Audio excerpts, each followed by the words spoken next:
Hello സുഹൃത്തുക്കളെ, എന്തൊക്കെയുണ്ട് വിശേഷങ്ങളൊക്കെ? എല്ലാവർക്കും സുഖമല്ലേ? ഇന്ന് ഞാൻ നിങ്ങൾക്ക് പരിചയപ്പെടുത്തുന്നത് നല്ലൊരു അടിപൊളി അപ്പമാണ്. വെള്ളപ്പമല്ല, എന്നാൽ ദോശ എന്നും പറയാൻ പറ്റില്ല, ദോശ പോലെ തന്നെയുള്ള നല്ലൊരു അടിപൊളി അപ്പം. നമ്മുടെ ബ്രേക്ക്ഫാസ്റ്റിന് വളരെ എളുപ്പത്തിൽ ഉണ്ടാക്കിയെടുക്കാൻ പറ്റുന്ന ഒരു സൂപ്പർ അപ്പം. മീൻ കറി, ചട്നി, സാമ്പാർ, ബീഫ് കറി, ചിക്കൻ കറി തുടങ്ങിയ എല്ലാ കറികളുടെ കൂടെ നമുക്ക് ഉപയോഗിക്കാൻ പറ്റുന്ന ഒരു അടിപൊളി അപ്പമാണ് ഇത്. അപ്പോൾ സുഹൃത്തുക്കളെ, നമ്മൾക്ക് ഈ അപ്പം ഉണ്ടാക്കുന്നതിന് വേണ്ടിയിട്ട് ഒരു 3 കപ്പ് അരി വെള്ളത്തിലിട്ട് നല്ലോണം കഴുകി വൃത്തിയാക്കി വെള്ളത്തിൽ ഒരു 5-6 മണിക്കൂർ നേരം സോക്ക് ചെയ്തിട്ടുണ്ട്. അതേപോലെ ഉഴുന്ന് 3 കപ്പ് അരിക്ക് 1 കപ്പ് ഉഴുന്ന് എന്ന തോതിലാണ് നമ്മൾ ദോശക്കൊക്കെ എടുക്കുന്ന അതേ രീതിയിൽ തന്നെയാണ് ഇതും എടുക്കുന്നത്. ദോശക്കാവുമ്പോൾ വേറെ ചില വ്യത്യാസങ്ങൾ കൂടി ഇതിൽ വരുത്തേണ്ടതുണ്ട് സാധാരണ നമ്മൾ ഉണ്ടാക്കുന്ന ഉഴുന്ന് ദോശയ്ക്ക്. അപ്പോൾ ഇത് അപ്പം അതിനെക്കൊണ്ടാണ് മറ്റു കാര്യങ്ങളൊന്നും ഞാനിതിൽ പറയാത്തത്. അപ്പോൾ ആ മാവ് നമ്മൾ മിക്സിയിലോ അല്ലാന്നുണ്ടെങ്കിൽ മറ്റേ ഗ്രൈൻഡറിലൊക്കെ ഇട്ടിട്ട് നല്ല രീതിയിലൊന്ന് അരച്ച് എടുക്കണം. അരിയും ഉഴുന്നും കൂടി ചേർത്ത് നല്ല ചാന്ത് പോലെ അരച്ച് എടുക്കണം. ആവശ്യത്തിനുള്ള ഉപ്പും കൂടി ഇട്ടിട്ട് നമ്മൾ വീണ്ടും ഇത് കുറച്ച് നേരം റെസ്റ്റ് ചെയ്യാൻ വെക്കണം.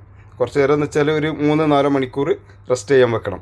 അപ്പോഴത് ചെറുതായിട്ടൊന്ന് പൊടിച്ച് കിട്ടുകയുള്ളൂ. അപ്പോൾ നമ്മുടെ ദോശൻ്റെ മാവ് ഇവിടെ റെഡി ആയിട്ടുണ്ട്. അപ്പോൾ നമുക്കിനി പാന് വെച്ച് ദോശ ചുട്ടെടുക്കാം. ദോശ അല്ല, അപ്പമാണ്. ദോശയുടെ മാവ് ഇതിൻ്റെ അരിയുടെ മെഷർമെൻറ്റിൽ ചില മാറ്റങ്ങൾ വരുത്തേണ്ടതുണ്ട്.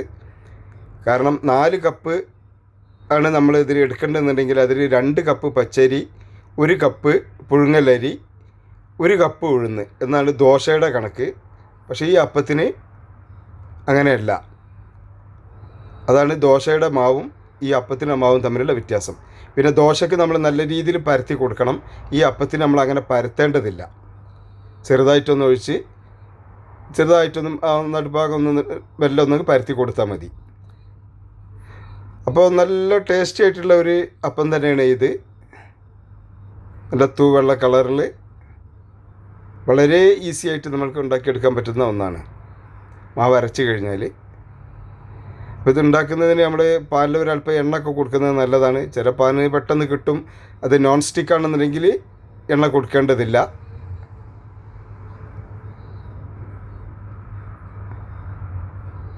സാധാരണ നമ്മൾ ദോശ ചൂടുമ്പോൾ നമ്മൾ നല്ല രീതിയിൽ പരത്തി കൊടുക്കണം. ഇത് എണ്ണ കൊടുക്കുന്നതിനെ കൊണ്ട് നമുക്ക് അങ്ങനെ പരത്തിയെടുക്കാനും പറ്റില്ല. ഇത് വളരെ ടേസ്റ്റി ആയിട്ടുള്ള ഒരു അപ്പമാണിത്. അപ്പോൾ എല്ലാവരും ഇതൊന്ന് ഉണ്ടാക്കി നോക്കുക. ഇതിൻ്റെ മാവ് 3 കപ്പ് അരിയും 1 കപ്പ് ഉഴുന്നുമാണ്. ദോശക്കാണെങ്കിൽ അങ്ങനെയല്ല. അപ്പോൾ എല്ലാവരും ഇതേപോലെയൊക്കെ ഒന്ന് ഉണ്ടാക്കി നോക്കുക. വളരെ നല്ല ടേസ്റ്റി ആയിട്ടുള്ള ഒരു അപ്പമാണ്. മീൻ കറിയും അതുപോലെ ചിക്കൻ കറി, ബീഫ് കറിയും, ഇനി ചട്നി സാമ്പാറാണെങ്കിൽ അങ്ങനെയൊക്കെ നമുക്ക് ഇതിലേക്ക് ഉപയോഗിക്കാവുന്നതാണ്. വളരെ നല്ല ടേസ്റ്റി ആയിട്ടുള്ള ഒരു അപ്പമാണ് ഇത്. ഇപ്പം ഞാനിതിൻ്റെ കൂടെ മീൻ കറിയാണ് എടുത്തിട്ടുള്ളത്. എനിക്ക് ചട്നി സാമ്പാറിനേക്കാളൊക്കെ കൂടുതൽ ഇഷ്ടം മീൻ കറിയാണ്. അതിനെക്കൊണ്ടാണ് ഞാൻ മീൻ കറി എടുത്തിട്ടുള്ളത്. അപ്പോൾ സുഹൃത്തുക്കളെ, അപ്പോൾ ഈ വീഡിയോ എല്ലാവർക്കും ഇഷ്ടപ്പെട്ടാൽ നമ്മുടെ ചാനലൊന്ന് സബ്സ്ക്രൈബ് ചെയ്യുക, ബെല്ലൈക്കൺ അമർത്തുക. അതേപോലെ ഈ വീഡിയോ നിങ്ങളെല്ലാവർക്കും ഒന്ന് ഷെയർ ചെയ്ത് കൊടുക്കുക. അഭിപ്രായങ്ങളും നിർദ്ദേശങ്ങളെല്ലാം എനിക്ക് കമൻ്റായിട്ട് അറിയിക്കുക. പിന്നെ ഒന്ന് ലൈക്ക് ചെയ്യുക. ഓക്കെ, അപ്പോൾ എല്ലാവരും ഒന്ന് വീട്ടിൽ ഇതേപോലെയൊക്കെ ഒന്ന് ചെയ്ത് നോക്കുക. വളരെ ഈസി ആയിട്ട് നമുക്ക് നമ്മുടെ കുട്ടികൾക്കൊക്കെ വളരെ പെട്ടെന്ന് ഉണ്ടാക്കി കൊടുക്കാൻ പറ്റുന്ന ഒരു റെസിപ്പിയാണിത്. വളരെ ഈസി ആയിട്ട്.